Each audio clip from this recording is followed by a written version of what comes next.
The influence of all these developments is evident in dress, housing, music, modes of cultivation. Suppose Western hymns and dances are more popular than folk dances and music in Khasi Hill.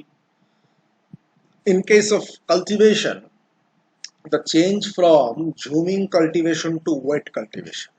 So this is how occupations and beliefs among tribal people has changed. The social status of women also. Restrictions on the movement of women have disappeared. Previously, Khasi women could not attend the darbar or to participate in political affairs. This is not the case now. Changes have also taken place in the status of males, a factor of still greater importance for the purpose of the tribal areas, where traditionally the matrilineal system is in vogue. As a matter of strict law, the son, unlike his sisters, has little or no inheritance rights. This continues to be the strictly legal position even now, but it is usual for mothers to give some property to the son's property which the son enjoys as owner and not merely as manager.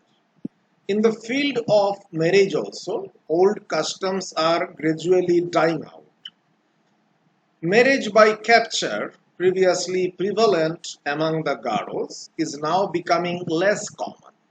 What is generally described as the mother-in-law marriage, the custom of Nokrom, the husband of his daughter, marrying his widowed mother-in-law, is also dying out. The pattern of residence is also gradually changing. Matrilocal residence among the Khasis and duolocal residence among the Jayantiyas, which are the traditional patterns of conjugal residence amongst these communities, are now not adhered to with the same strictness as before. So a change in the pattern of residence can be noticed among non-Christians also. The husband and wife set up their own residence as more and more men and women are taking up jobs outside their villages and homes. So this was the basic overview of on impact of modernization on tribal society as well as the tribal welfare. Thank you.